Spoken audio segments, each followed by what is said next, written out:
anymore, though, and it would crest the ditch and these roads would be impassable. On the straightaways, as rare as they were, our XO would floor it.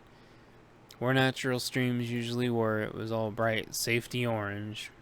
I turned my phone on and tried to take a few pictures with the camera, then we flung a corner. After a few attempts, I decided to put the phone away. We finally plateaued out, and my memory told me that we had avoided the mountain-specific risk.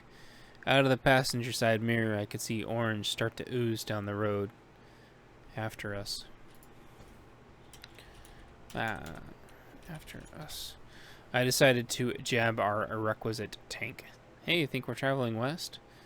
I do believe we are, and maybe a little bit north, he responded. Okay, good, because I think I'm done with mountains, I said. There was laughter all around, and I think I even heard the girls giggling a little bit. Chapter 26, Our New Home. Evening, day 4. We made it to the destination on the strip map without any foreign interruption. It turned out to be a farm.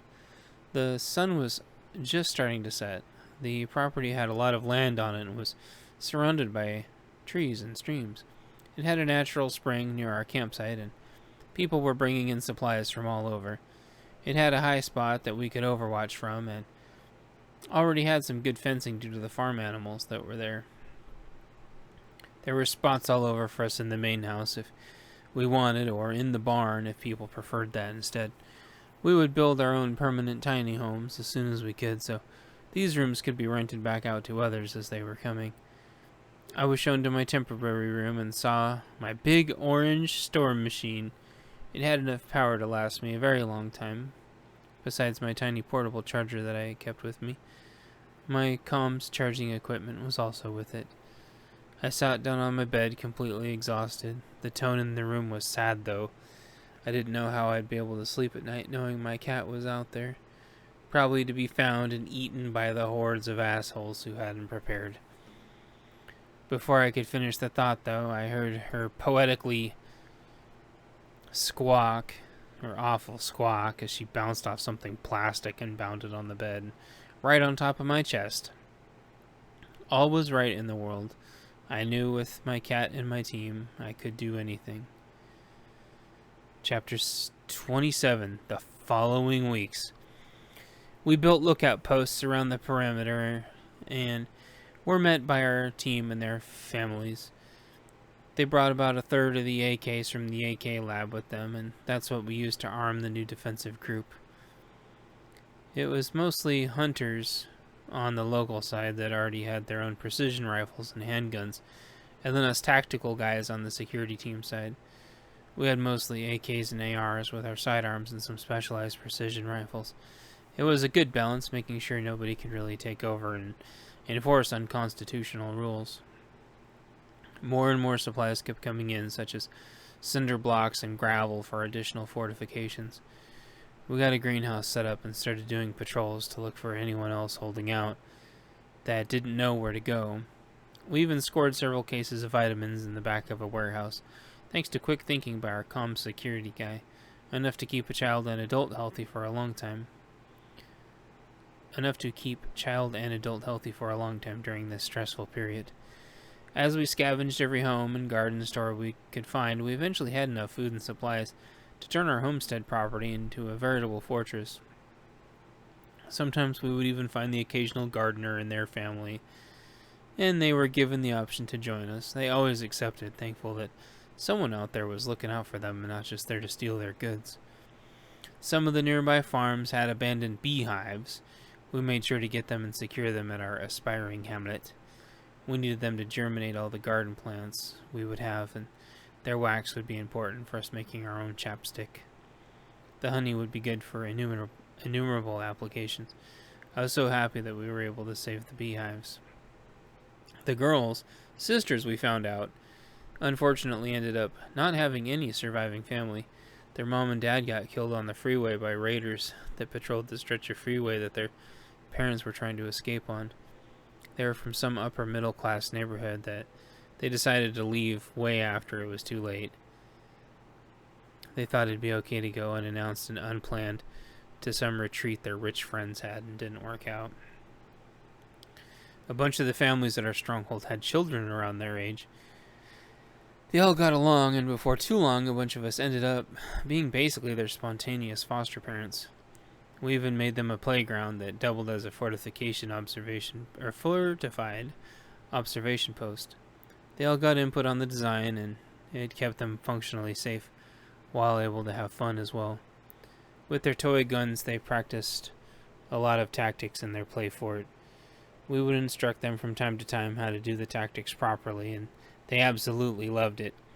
It was their home away from home all day, while the rest of us worked on the rest of the fort.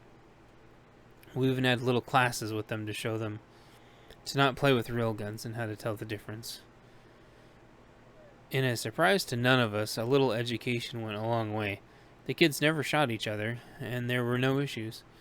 With us starting to reach out to the other surviving communities around us, we knew it would be a difficult spring. Together, though, as a team, we could do it. I never did get my shield back, though. Epilogue. Home. Subdivision. 7 weeks after the collapse. Late winter, early spring. In those same coming weeks, one of the new communities we'd heard about living in a big building not too far away from here. They weren't a part of our official group, but shared a lot of the same goals as us. We were always down for making new allies. They wanted to have some kind of mutual security pact with us. We were heading out to go meet them for the first time tomorrow. As I finished my routine, getting all of my gear off and brushing my teeth and making sure my cat had food and water, we scavenged quite a bit of pet food when we were out. I was about to curl up to bed, and I noticed a tote in the room that looked awfully familiar.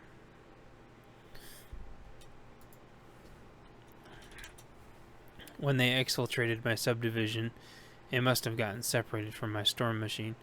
I opened up my tote to look inside, and it was my entire prized library of survival magazines.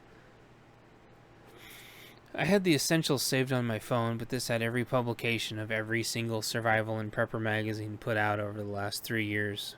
Not only would I have reading materials to last forever, but this culmination of literature covered every single thing needed to know to not only survive, but to build a complete off-grid living situation.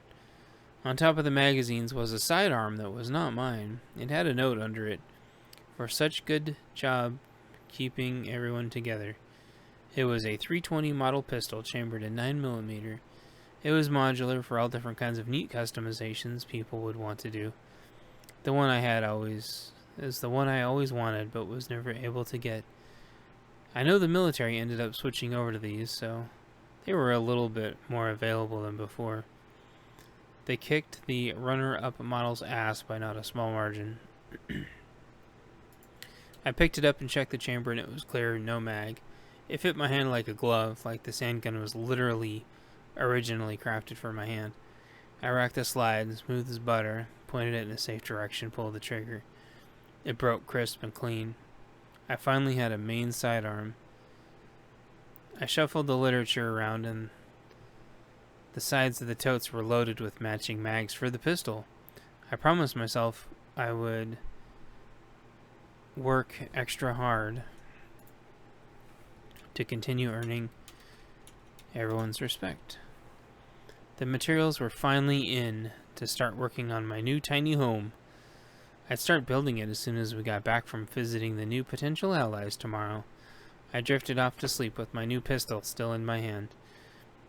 I was pretty comfortable in my temporary bed, in my temporary room, with my cat next to me, so happy to be reunited.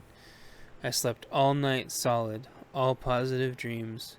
My internal clock told me it was about time to get up when there was a sudden knock at the door. I quickly sat up in a painful and abrupt jerking motion with my nerves pulsing with anxiety. I pointed my sidearm towards the noise, the door. And now I will read to you an excerpt from book number 6, Storm Before the Calm.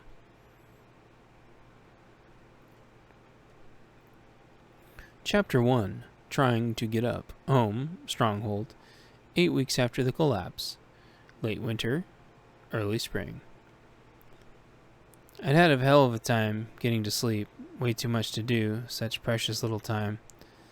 I finally did get to sleep, though, and it didn't take long for the nightmares. Easily the worst nightmare I'd ever had in my entire life.